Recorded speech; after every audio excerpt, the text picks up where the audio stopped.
اعوذ باللہ من الشیطان الرجیم بسم اللہ الرحمن الرحیم۔ سب ناظرین کو علم اسلام چینل میں خوش آمدید اور خلوص بھرا سلام۔ بیت المقدس مسجد اقصی جسے یروشلم بھی کہا جاتا ہے، اسلام، عیسائیت اور یہودیت کے لیے ایک مقدس مقام ہے۔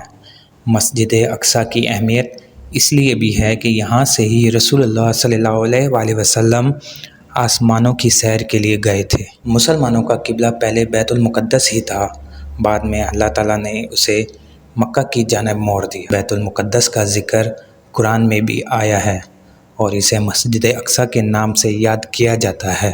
آج کا ہمارا عنوان مسجد اقصی کی تعمیر کس کے دور میں شروع ہوئی؟ حضرت سلیمان کے والد حضرت داؤد علیہ السلام کے دور حکومت میں مسجد اقصی کی تعمیر شروع ہوئی۔ حضرت داؤد علیہ السلام چاہتے تھے کہ اس مرکز پر ایک ایسی عالی شان عبادت گاہ تعمیر کی جائے جو مسلمانوں کے لیے مقدس ترین اہمیت کی حامل ہو، لیکن حضرت داؤد علیہ السلام اپنی اس خواہش کو اپنے ہاتھوں پورا نہ کر سکے اور بیت المقدس کی دیواریں قد آدم تک بلند کر کے چھوڑ دی تھی۔ چنانچہ مسجد اقصی کی تعمیر حضرت سلیمان علیہ السلام کے دور میں ہی مکمل ہوئی۔ آپ نے اپنی تخت نشینی کے 2.5 سال بعد یروشلم میں اس مقدس عمارت کی تعمیر شروع کی جو مسلمانوں کا قبلہ اول تھی۔ حضرت سلیمان علیہ السلام نے انسانوں اور جنوں کو عمارت جلد سے جلد بنانے کا حکم دیا، چنانچہ 1 لاکھ سنگ تراش اس کی تعمیر میں لگ گئے۔ 30,000 افراد پہاڑوں سے پتھر تراشنے، اونٹ ان پتھروں کو اٹھا کر لاتے، جبکہ دیو اور جنات کانوں سے لال، یاقوت، فیروزہ، سونا اور چاندی وغیرہ لاتے۔ اس مسجد کی لمبائی 784 گز اور چوڑائی 455 گز تھی۔ مسجد میں 684 ستون تھے اور 4000 گندیلیں روشن ہوا کرتی تھیں۔ اس کی صفائی پر 700 صفائی کرنے والے مامور تھے۔ مسجد کے صحن میں ایک 8 پہلو مقام کعبۃ الصخرہ کے نام سے ہے، جس میں رسول اکرم صلی اللہ علیہ وآلہ وسلم کے نقش قدم ظاہر ہیں۔ اس مسجد کی تمام زمین میں ایک ہاتھ بھی ایسی جگہ نہیں ہے جس پر کسی پیغمبر نے نماز نہ پڑھی ہو یا کسی فرشتے نے قیام نہ کیا ہو۔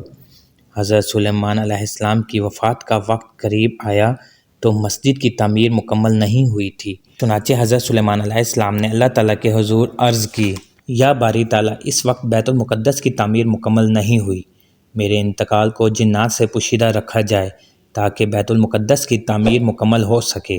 آپ کی دعا قبول ہوئی۔ جنات نے شیشے کے محل میں حضرت سلیمان علیہ السلام کے لیے ایک معبد تیار کیا تھا اور آپ اکثر یہیں عبادت الہی میں مصروف رہتے تھے۔ آپ اس میں تشریف لے گئے اور اپنے عصا کے سہارے کھڑے ہو گئے۔